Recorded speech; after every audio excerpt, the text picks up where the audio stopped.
چیز کو چھوڑ دے، حتیٰ کہ جیسے جیسے درد بڑھے ویسے ویسے مولا کا عشق بھی بڑھتا جائے، اس کی محبت بھی بڑھتی جائے، اس کا شوق اس سے ملنے کا وہ بھی بھڑکتا جائے۔ جیسے ظلم بڑھتا ہے پھر عاشقوں کا عشق بھی ویسے ہی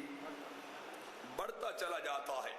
الگ الگ عاشقوں کی الگ الگ داستانیں ہیں۔ شیخ غوث محمد گوالیاری رحمت اللہ تعالی علیہ جب گوالیار کے اندر بیٹھ کے آپ نے تبلیغ کو شروع کیا تو ہندو راجے کو خطرہ محسوس ہوا کہ خلقت تو اس بابے کی طرف جا رہی ہے، اس بابے کے پیچھے لگ رہی، کیوں نہ اس بابے کو گوالیار سے نکالا جائے، در بدر کر دیا جائے، غریب الوطن بنا دیا جائے۔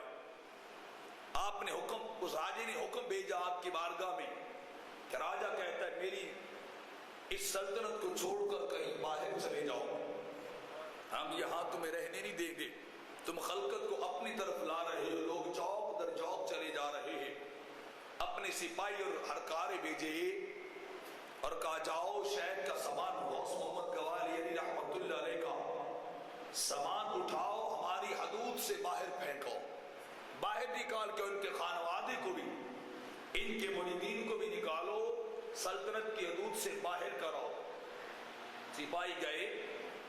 انہوں نے سامان اٹھوایا، شیخ کو مجبور کر دیا رحمت اللہ تعالی علیہ کو، غوث محمد کو بادشاہ راجہ کا حکم ہے آپ یہاں رہ نہیں سکتے، اٹھایا سامان لے گئے، مملکت اور ریاست کی حدود کی طرف جا رہے، جنگل کا علاقہ شروع ہوا، 500 سپاہیوں کا وہ دستہ تھا جو لے کے جا رہا، دیکھا بہت سارے مسلمان لوگ ہیں ساتھ، سامان بھی بڑا وافر ہے، زر و جواہرات بھی ہیں، جانور بھی بھرے ہوئے ہیں، اور ہم تو انہیں وطن سے نکالنے جا رہے ہیں۔ نیت بدل گئی، کیوں نہ ان کا سامان بھی لوٹ لیا جائے، کیوں نہ زر و جواہرات بھی چھین لیے جائے، کیوں نہ ان سے سب کچھ چھین کر انہیں اپنی حدود سے باہر نکال دیا جائے۔ یہاں تو بادشاہ بھی دیکھنے والا نہیں ہے، یہاں ہمیں کوئی نظر آنے والا یا دیکھنے والا نہیں ہے۔ جب سپاہیوں کی نیت بدلی دستے کی تو انہوں نے مال چھیننا شروع کر دیا۔ جب مال چھینتے گئے، شیخ غوث محمد گوالیاری رحمت اللہ تعالی علیہ حضرت خاموش ہو کے بیٹھے رہے، اللہ کی رضا پہ راضی رہے کہ اب اگر پہلے وطن سے نکلوالا تب بھی راضی ہے، اگر اب سامان لٹ رہا ہے تب بھی اس کی رضا پہ راضی ہے، تب بھی اس کی رضا پہ راضی ہے۔ سپاہی قافلے کو لوٹتے رہے، سامان آہو بقا جاری رہی، سامان چھینا جاتا رہا، حتیٰ کہ شیخ غوث محمد گوالیاری رحمت اللہ تعالی علیہ کی نواسی آپ کے پاس بیٹھی ہوئی تھی۔ پہلے تو شیخ چپ کر کے سہتے رہے، ایک بدبخت دوڑا، بچی کے کانوں کو ہاتھ ڈالا، بالیاں کانوں کی چھیننے لگا، تو بچی نے دردناک چیخ ماری کہ بابا مجھے لوٹ رہے ہیں، میرے کانوں تک کا ہاتھ پہنچا ہے۔ بس شیخ کو اسی وقت غوث محمد گوالیاری کو جلال آیا، اپنا آسا اٹھایا، یوں گھمایا اور 500 کی گردنیں تن سے جدا کر ڈالی۔ 500 کا 5 دستہ پورے کا پورا قتل کر ڈالا۔ لیکن مقام رسا چل رہا تھا کہ شیخ اگر دوسرے لٹتے رہے تو تیرا آسا جلا نہیں تھا، تیرے ہاتھ کو حرکت بھی نہیں آئی تھی، تجھے جلال بھی نہیں آیا تھا،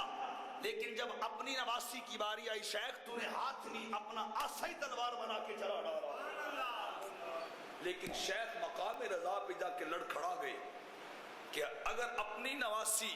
اس کے کان بھی چھد جاتے پھٹ جاتے تو اس ادھر دیکھنا تھا، ادھر دیکھنا نہیں تھا، نگاہ ادھر رہتی اس کی رضا پہ، ادھر کبھی بھی لوٹ کے نہ آتی۔ اسی وقت آواز درجہ مرتازین سے نکالے گئے، باری تعالیٰ ہوا کیا ہے؟ فرمایا باقی جو لٹتے رہے تھے، باقیوں کی آہو بکا جو سنائی دیتی رہی تھی، باقیوں کی چیخ و پکار بھی آتی رہی تھی، شیخ کی توجہ اتنی دیر تک ان کی طرف نہیں گئی تھی، توجہ ان کی طرف رہی تھی، اور جب اپنی ذات کی باری آئی توجہ ادھر سے کیوں ہٹ گئی؟ توجہ ادھر سے کیوں ہٹ گئی؟ فرمایا سب کچھ لٹ جاتا بس توجہ پھر بھی ادھر ہی رہ جاتی، توجہ پھر بھی ادھر رہ جاتی، ادھر دیکھا